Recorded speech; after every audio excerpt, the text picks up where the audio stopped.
She burst through the bar doors, clutching her terrified son, blood on her hands and desperation in her eyes. The Hells Angels turned as one. "They're after us.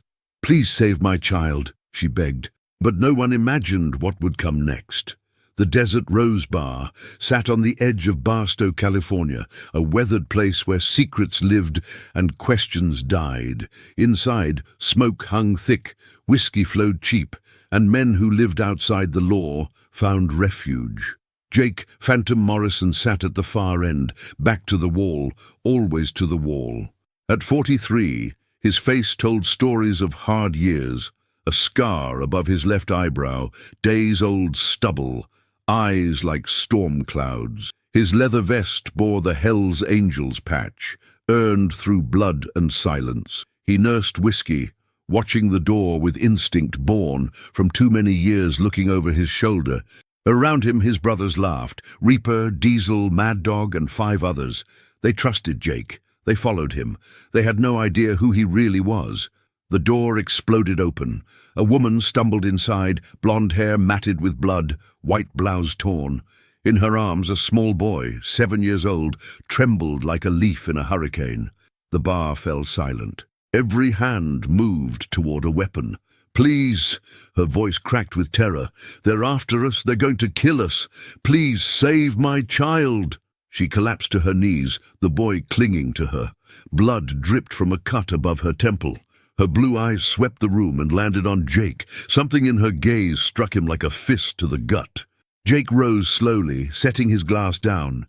His brothers parted as he approached. He knelt before her, seeing bruises on her arms, scratches on her neck, fresh, violent. "Who's after you?" His voice was low, carrying authority. "I don't know their names," she gasped, tears streaming. "They work for someone powerful. They killed my husband 2 weeks ago, made it look like an accident, but I know it wasn't. Now they want us dead too. They said we know too much." Jake's jaw tightened. "Know too much about what?" She shook her head frantically. "I can't. If I tell you you're in danger, I just need somewhere safe. Please, I'm begging you." The boy lifted his head, brown eyes wide with fear. "Mommy's scared. The bad men hurt Daddy." Jake's chest constricted. The boy couldn't have been older than 7. A Spider-Man backpack hung from his shoulders, innocent, vulnerable, terrified. Behind him, Reaper spoke. "Boss, we don't know these people. Could be a setup." Jake didn't look back. "What's your name?" Sarah Mitchell. This is Danny." Sarah Mitchell. Jake tested the name, searching his memory. Nothing, but the fear in her eyes was real. The blood was real. The boy was real. He stood, turning to his brothers. "We protect them tonight." "Jake?" Diesel started. "I said we protect them." Steel in his voice, final. The room tensed for 3 heartbeats. Then Reaper nodded. "Lock the doors. Nobody gets in." Jake led them to a back room. A couch, blankets, a lamp. Private. Safe. Danny climbed onto the couch, backpack still on. Sarah sat beside him. "It's okay, baby. We're okay now." Jake stood in the doorway, mind racing. He should feel nothing. He'd seen desperate people before, turned away pleas for help. That was survival. But something was wrong. Very wrong. The way she'd described her husband's death made it look like an accident. That meant professionals, organization. His blood turned to ice. It couldn't be. Not after all these years. Sarah's voice stopped him. "Why are you helping us? You don't know us." Jake paused. For a long moment he didn't answer. Then, without turning, "Because nobody deserves to run forever, especially not a kid." He walked away before she could see the darkness on his face. In the main bar, Reaper waited. "What's going on?" Jake poured whiskey, hand steady, despite the storm inside. Post-sentries, 2-hour rotations. "You think they'll come?" "I think whoever's chasing her doesn't give up easy. And if they come," Jake's eyes were hard, "then we remind them why people fear the Hells Angels." But even as his brothers dispersed, Jake knew the truth. He knew who was after Sarah Mitchell. He knew why her husband had died, and God help him, he should have let her walk back out that door, because the people hunting her were ghosts from a life Jake had buried 6 years ago, a life he'd sworn never to revisit, a life that had just walked back in, holding the hand of a terrified 7-year-old boy. Outside, thunder rumbled. The storm was coming. The night stretched tense. Jake positioned himself near the back room, a guardian between Sarah, Danny, and the door. His brothers rotated sentry duty, motorcycles arranged defensively outside. Around 2 a.m., Jake entered with a first aid kit. Sarah was awake, Danny asleep in her lap. She'd cleaned the blood, but the cut needed attention. "Let me," Jake said quietly, kneeling. As he bandaged her wound, she studied his face. "You're not what I expected." "What did you expect? Criminals who'd turn us away." "We are dangerous men. Don't mistake kindness for weakness." "I'm just grateful." She paused. "What should I call you?" "Phantom. That's not your real name. It's the only one that matters." Sarah was quiet. Then, "My husband was Tommy, a systems analyst. 2 weeks ago, he came home terrified. Said he'd found something at work, something illegal. Money laundering, he thought. He copied files, evidence, was going to the police." Jake's hands stilled. "Did he?"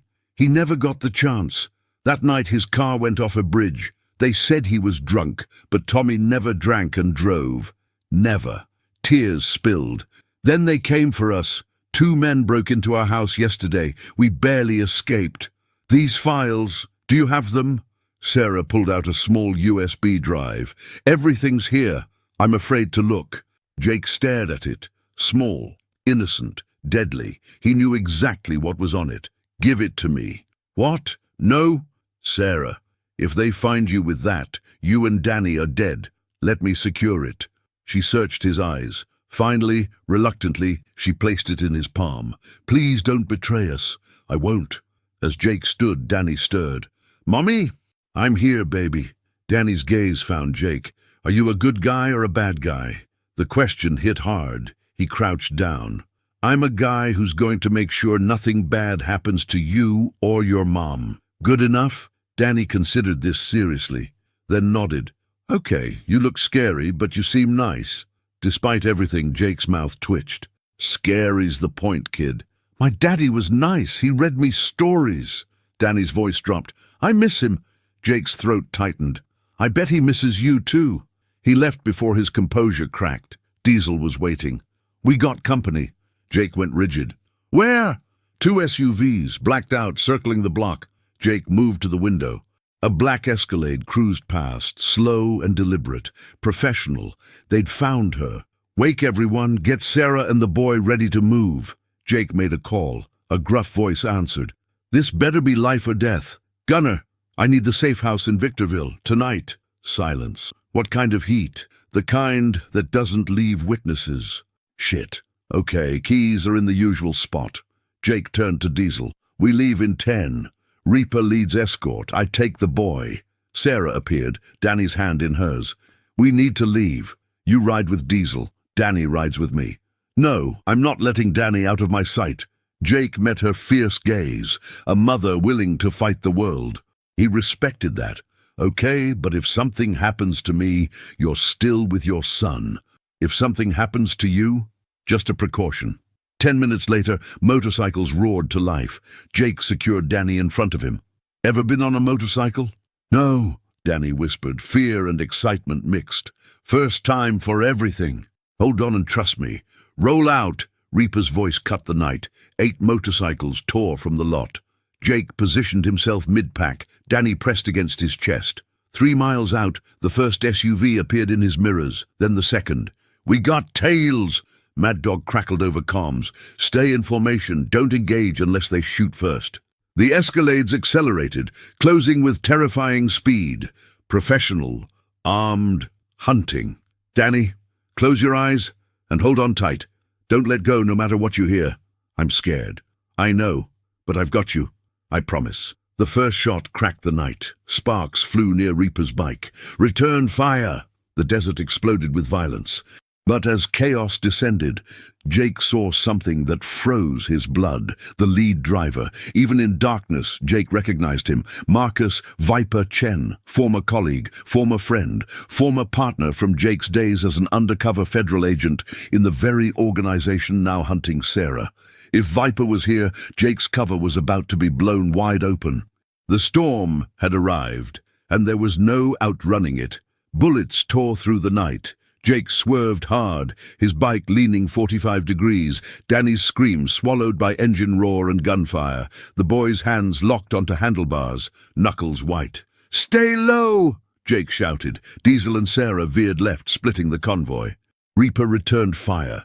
3 shots shattering the lead Escalade's windshield. The vehicle swerved but didn't slow. "We can't outrun them!" Mad Dog's voice crackled. "We don't need to outrun them. Take the Calico exit. There's an old mining road. Narrow. They can't follow." The convoy banked hard, engines screaming at 70 miles per hour. The Escalades followed, superior horsepower closing the gap. Bullets pinged off Reaper's exhaust, shattered Mad Dog's mirror. Jake's jaw clenched. Someone was going to die. Then he saw it, the access road barely visible, a dirt path winding between rocky outcroppings. "There! Follow me!" The motorcycles peeled onto dirt, kicking up dust clouds. The Escalades tried to follow, but scraped against rocks with a metal shriek. Forced to slow, but they weren't giving up. Doors flew open. 8 men emerged with assault rifles. "Keep moving! Don't stop!" The convoy disappeared into winding darkness. Behind, muzzle flashes lit up like lightning, but distance was growing. 20 minutes later, they arrived at the safe house, a weathered ranch in Victorville, surrounded by chain link and desert scrub. Isolated, defensible, off-grid. Jake helped Danny dismount. The boy's legs nearly buckled. Sarah rushed to her son, pulling him into desperate embrace. "Are you okay?" "I'm okay, Mommy," Danny whispered, trembling. Jake surveyed his brothers. Reaper had a shoulder graze. Mad Dog's bike was damaged, but everyone was alive. Inside, now. The safe house was Spartan. Basic furniture, boarded windows, reinforced doors, a weapons cache in the basement. No paper trail. Jake led Sarah and Danny to a bedroom. "You'll be safe tonight. Try to rest." Sarah's eyes blazed. "Rest? Those men almost killed us. They won't find this place." "How can you be sure?" Jake pulled out the USB drive. "I need to see what's on this. Now. These files are why you almost died. If I know what's on them, I can keep you alive." Sarah's anger deflated. She sank onto the bed, Danny curling beside her. "I want this over. I want my son safe." "I'll make that happen." Jake left them. Reaper was bandaging his shoulder. Who were those guys? Private contractors. Assassins, basically. And the woman? Her husband stumbled onto something that could bring down powerful people. Reaper's eyes narrowed. "You know more than you're saying. I know enough to keep us alive." "Not good enough, Jake. We're bleeding for these people. You deserve to trust me. Have I ever led you wrong?" Silence. Finally, Reaper nodded. "No. Then trust me now." Jake took the drive to the back office, fired up the computer, and inserted it. Files populated the screen, spreadsheets, emails, documents. With each file, the knot in his stomach tightened. Transaction records, shell companies, offshore accounts, names, and at the center, Sentinel Global Solutions, the very corporation Jake had infiltrated 6 years ago as an undercover federal agent. The mission that nearly killed him. That ended with 12 arrests, 3 deaths, and Jake being extracted with a new identity and a promise he'd never look back. But Tommy Mitchell had found something Jake missed. A surviving network. Deeper, darker. Jake sat back, mind reeling. If he helped Sarah, he'd have to reveal who he was, step back into the life he'd abandoned. Become Jake Morrison again. Not Phantom, but Special Agent Morrison. A man supposed to be dead. A soft knock. Sarah stood in the doorway. "Did you find something?" Jake looked at her. This woman who'd lost everything, fighting for her son's life. He thought about Danny, 7 years old, innocent, terrified, orphaned. He thought about Viper, his former partner, now hunting them. "Yeah, I found something. Is it bad?" Worse than bad, but I think I know how to fix it. How? Thunder rumbled outside. Rain began pattering the roof. Tell me something, Sarah. When you walked into that bar, did you know what we were? I knew you were Hell's Angels. Dangerous. But I also knew that sometimes dangerous men are the only ones who can stand against other dangerous men. Smart woman. Desperate woman. Jake stood, moving to the window. There's something you need to know about me. Something nobody knows. Sarah tensed. What? Jake turned, making his choice. The choice that would change everything. 6 years ago, I wasn't Phantom. I worked for the government. I infiltrated the very people who killed your husband. Sarah's eyes widened. Your FBI? I was. Officially, I died in the line of duty. The man I was doesn't exist anymore. But your husband found what I missed, and the people I thought I'd destroyed are back. They sent someone I know to hunt you. The driver, you recognized him. Marcus Chen, codename Viper, my partner, my friend, until the operation went sideways and I had to disappear. If he saw me tonight, and I think he did, he knows I'm alive. Sarah's hand shook. What does this mean? It means I can't just hide you. I have to end this. By doing something I swore I'd never do again. Jake's voice was heavy. I'm going to contact my former handler, step back into the light, use your husband's evidence to finish what I started. And if they don't help, then I finish it my way. And trust me, that's not something Sentinel will survive. Sarah stepped closer. Why risk everything for us? Jake looked toward the bedroom where Danny slept, because that kid deserves better than running, and 6 years ago, I failed to protect someone. I won't fail again. Sarah squeezed his hand. Thank you.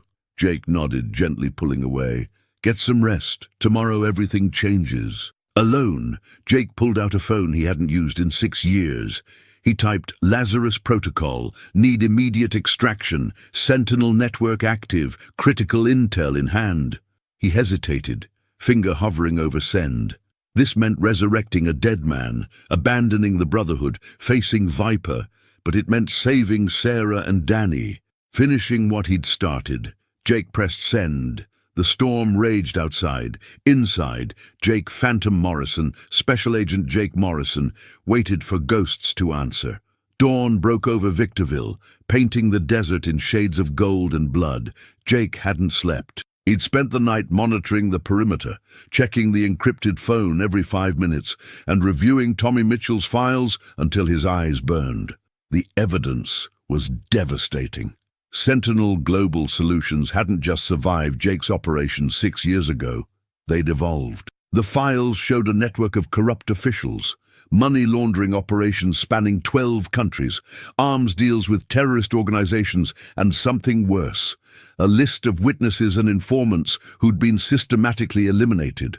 Tommy Mitchell's name was on that list. So was Sarah's. So was Danny's. And at the bottom, in red, Phantom, status unknown, priority elimination if confirmed alive. They knew, or at least they suspected. A soft chime from the phone made Jake's heart skip. A response. Lazarus confirmed. Handler Blackwood en route. ETA. 0800 hours. Maintain position. Do not engage targets. Jake checked his watch. 6:47 a.m. Blackwood would arrive in 73 minutes. 73 minutes to decide if he was making the right choice. Behind him, footsteps. Sarah emerged from the bedroom, eyes red from crying or lack of sleep, probably both. Danny was still asleep, curled up with his Spider-Man backpack as a pillow. Any word? She asked quietly. My former handler is coming. We'll have federal protection by 9. Relief flooded her face. Thank God. So it's over. Not yet, but we're getting there. Sarah moved to the window, peering through the boards at the empty desert. I keep thinking about Tommy. How scared he must have been. How alone. Her voice cracked. He tried to do the right thing, and they killed him for it. Jake stood beside her. He was brave, braver than most, and because of him, we can finish this. Will they go to prison? The people who did this? If I have anything to say about it, yes. And if the FBI doesn't care, if they decide it's not worth pursuing, Jake's jaw tightened. Then I handle it differently. Sarah looked at him. really looked at him, seeing past the leather and scars to the man underneath. "You're a good person, Jake. Or Phantom, whoever you are." "I'm not good. I've done things—" "You're protecting a stranger and her child. You risked your life, your brother's lives. That's good in my book." Before Jake could respond, Reaper burst through the door. "We got movement, half-mile out, 3 vehicles approaching fast." Jake's blood ran cold. "Blackwood isn't due for another hour." "Then who the hell is this?" Jake grabbed binoculars and moved to the front window. Through the magnification he saw them, 2 black Escalades and a grey sedan, kicking up dust as they closed the distance. And in the lead vehicle's driver's seat, Viper. "Shit, they found us." Jake's mind raced. "How many?" "Looks like 12, maybe 15. And we have 8 of us, limited ammo."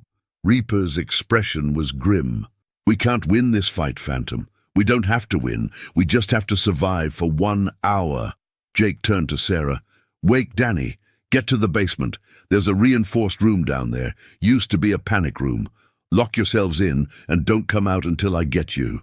"Jake, now, Sarah!" She ran. Jake turned to his brothers who'd gathered in the living room, armed and ready. "Listen up. These aren't random thugs. They're professionals with superior numbers and firepower. Our only advantage is this building and the fact that they want someone inside alive. Otherwise, they'd just burn us out." "So what's the play?" Diesel asked. "We make them pay for every inch. Slow them down. Reinforcements are coming." "What reinforcements?" "The kind with badges and federal authority. But they're an hour out. Can you hold for an hour?" His brothers exchanged glances. Then, one by one, they nodded. "Ride or die, Phantom," Reaper said. "That's the code." Jake felt something crack inside his chest. Gratitude, respect, shame for the secrets he'd kept. "You're good men. Better than I deserve." "Save the sentiment for when we survive this," Mad Dog growled. "Where do you want us?" Jake quickly assigned positions, Reaper and Diesel upstairs with rifles, Mad Dog and Tiny on the ground floor, covering windows. The others spread throughout to provide crossfire and backup. The vehicles stopped 200 yards out, just beyond effective range. Doors opened. Men emerged, dressed in tactical gear, carrying assault rifles. And then, from the grey sedan, stepped Viper. Even at this distance, Jake recognized his walk, his posture. They'd trained together, fought together, nearly died together. And now they were on opposite sides of a war Jake thought he'd already won. Viper raised a megaphone. "Phantom, I know you're in there. I saw you last night." Jake's brothers tensed, confusion flickering across their faces. "Phantom? How did these people know that name?" "We don't want your biker friends," Viper continued. "We want the woman and the boy. And we want you. Send them out, and your brothers live. You have my word." "His word ain't worth shit," Reaper muttered. Jake knew he was right. But he also knew Viper, knew how he thought, knew he'd been sent here not just to eliminate witnesses, but to confirm whether Jake Morrison was truly alive. Jake grabbed his own megaphone, positioned himself behind cover, and responded, "You know I can't do that, Marcus." Silence, then, "So it is you. After all these years. We thought you were dead." "I was. You made sure of that."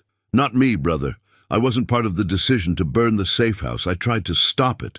Yet here you are, working for the same people who tried to kill me." People change, Jake. Loyalties shift. You of all people should understand that. You're wearing a Hell's Angels patch now. Touché. What do you want, Marcus? You know what I want. The USB drive, the woman, the kid, and you, dead or alive. Preferably alive, so we can have a conversation about where you've been. Not happening. Then we come in and take them. And a lot of good men die. Your men. Is that really what you want? Jake looked at his brothers, positioned throughout the building, ready to fight and die for a cause they didn't fully understand, ready to trust him, even when nothing made sense. "You're right," Jake said into the megaphone. "A lot of good men might die today, but they won't be mine." He dropped the megaphone and barked orders. "Light them up." The desert rose, erupted in gunfire. The battle was chaos incarnate. Bullets punched through walls, shattered windows, chewed up furniture. Viper's team advanced in disciplined formation, using vehicles for cover, suppressing fire to pin Jake's brothers down. But the Hells Angels weren't soldiers, they were fighters. Brawlers who'd learned combat in alleys and bar fights, who fought dirty and without rules. Reaper's rifle barked from upstairs, dropping one attacker. Diesel threw a Molotov cocktail that engulfed an Escalade in flames. Mad Dog's shotgun boomed, forcing 3 men to dive for cover. But they were outnumbered, outgunned, and slowly being overwhelmed. Jake moved through the building like a ghost, his namesake, firing precise shots, repositioning, covering his brothers. His FBI training merged with 6 years of outlaw life, making him deadly. He dropped 2 attackers trying to flank through the kitchen, helped Tiny reload when his hands shook from adrenaline, pulled Diesel back when he tried a suicidal charge. But for every attacker they stopped, 2 more advanced. 20 minutes into the fight, Jake checked his watch. 40 minutes until Blackwood arrived. They had to hold. Then he heard it, a different sound, an engine. Coming from behind the house. Jake sprinted to the back window, and his heart sank. A 4th vehicle, 5 more men. They'd been flanked. "Reaper! Back door!" But it was too late. The door exploded inward, blown off its hinges. 3 men poured through, weapons raised. Jake fired, dropping the first. The second returned fire, bullets stitching across Jake's left arm. Pain exploded, hot and bright, but he didn't stop. Dropped the second man. The third got off 2 shots before Reaper appeared and put him down. "You're hit," Reaper shouted. "I'm fine." Jake wasn't fine. Blood soaked his sleeve, but there was no time. "Hold this position!" He ran toward the basement stairs. If they'd breached the back, they might know about the panic room, might know Sarah and Danny were down there. Jake descended into darkness, following the narrow corridor to the reinforced door. He pounded twice. "Sarah! It's me!" Locks clicked. The door opened a crack. Sarah's terrified face appeared. "What's happening?" "We're holding, but..." An explosion upstairs shook the entire building. Dust rained from the ceiling. Screams. Gunfire intensified. "They're pushing hard," Jake said. "I need you to..." A voice from the top of the stairs. "Clear!" Jake spun, raising his weapon. Too late. A man in tactical gear appeared. Rifle aimed directly at Jake's chest. Time seemed to slow. Jake saw the finger tightening on the trigger, saw death coming. Then Danny screamed, "No!" The 7-year-old burst past his mother, past Jake, and threw himself at the attacker's legs. The rifle jerked upward as the man stumbled. The shot went high, punching harmlessly into the ceiling. Jake didn't hesitate. 3 shots, center mass. The attacker dropped, but more were coming. Jake could hear boots on the stairs. "Sarah, take Danny and run." There's a tunnel in the back of the panic room, leads to an old mine shaft about 50 yards out. Go. "What about you?" "I'll buy you time. Go." Sarah grabbed Danny, who was crying now, traumatized by what he'd just done. They disappeared into the panic room. Jake positioned himself at the corridor's choke point. 3 more attackers appeared at the top of the stairs.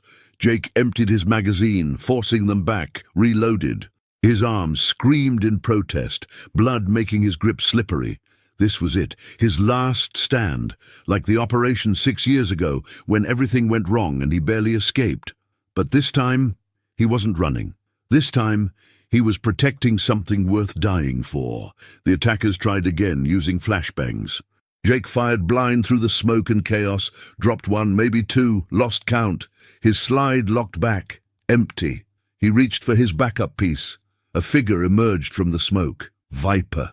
They stared at each other across 10 feet of corpse-strewn corridor. Old partners turned enemies. "It didn't have to be this way," Viper said, weapon aimed at Jake's head. "Yes, it did. The moment you chose them over what's right." "Right," Viper laughed bitterly. "You still believe in that? After everything? The agency burned us, Jake. Left us to die. These people pay better and don't pretend to be heroes. They murder children. Collateral damage. That kid and his mother saw too much. That kid is 7 years old enough to testify." Jake's finger tightened on his trigger. "I can't let you hurt them, and I can't let you stop us." They fired simultaneously.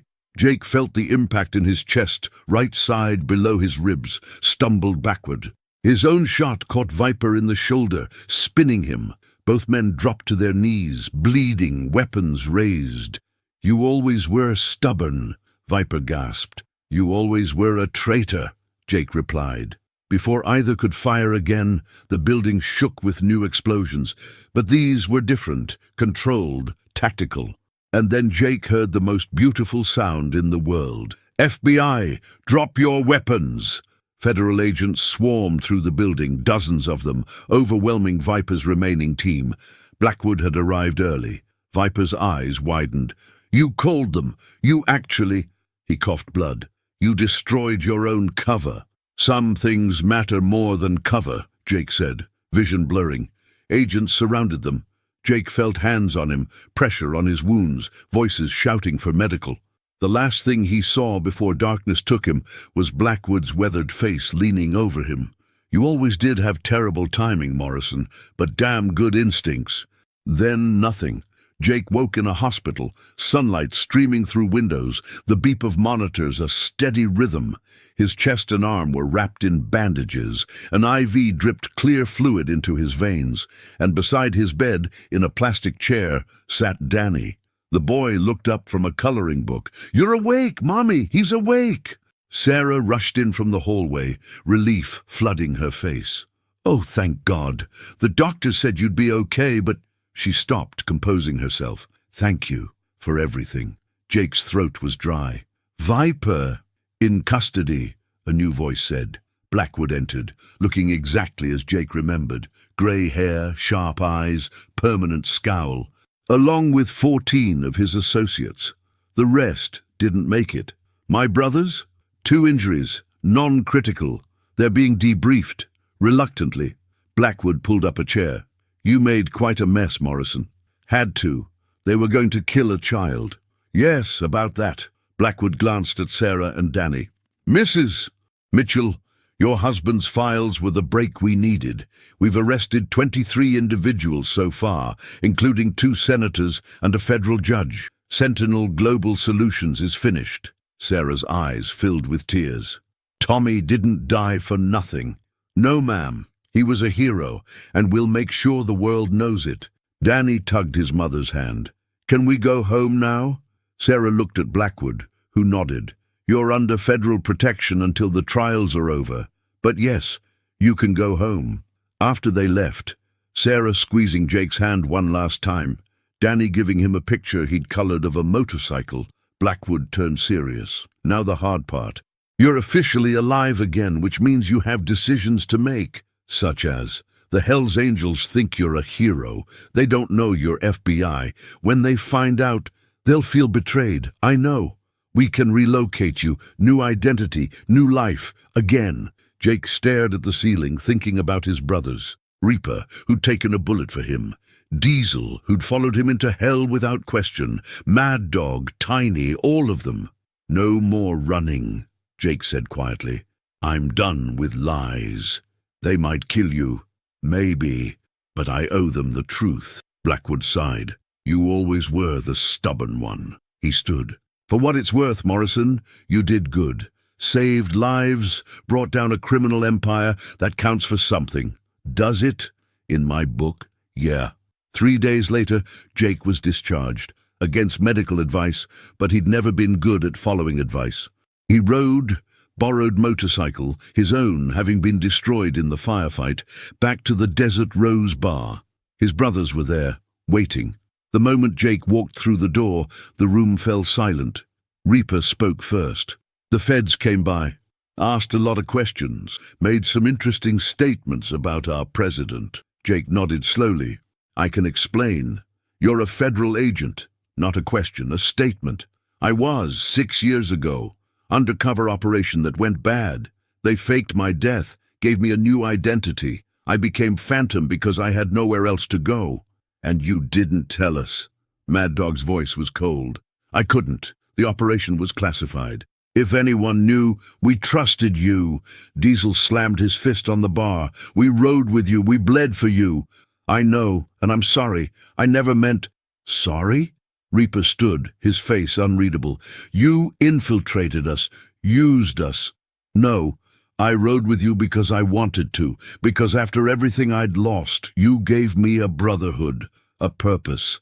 That was real, was it? Or were you just playing a role? Jake met Reaper's eyes. When I took that bullet for the kid, was that a role?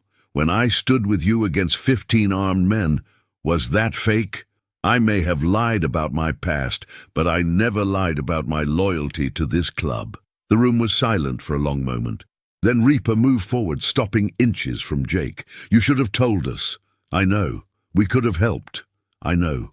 And if you ever lie to us again, I won't. I'm done with lies. Done with running. This is who I am. Jake Morrison, former FBI agent, current Hell's Angel. If you'll still have me. Reaper studied him for what felt like an eternity. Then slowly he extended his hand. Ride or die, brother. That's the code, even when the ride's complicated. Jake shook it, relief and gratitude overwhelming him. One by one his other brothers approached, some reluctant, some angry, but all offering hands, offering a second chance. Later that night, Jake sat alone at the bar, nursing a whiskey. The TV played news coverage. Major criminal organization dismantled. Federal agents credit anonymous tip. Families of victims seeking justice. His phone buzzed. A text from Sarah. Danny wanted me to tell you thank you. He drew you another picture. We're home. We're safe. We're healing. Because of you. Attached was a photo of a crayon drawing. A man on a motorcycle, a woman and child holding hands, and above them, the sun shining bright.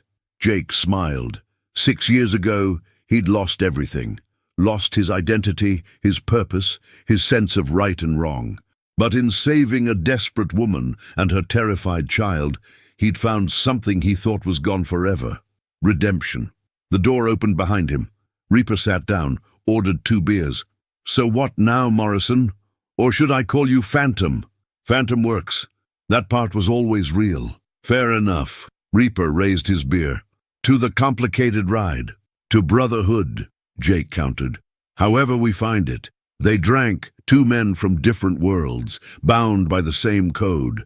Protect those who can't protect themselves, stand with those who stand with you, and never, ever give up. Outside, thunder rumbled. Not a storm this time, but motorcycles. The club was rolling out for a night ride.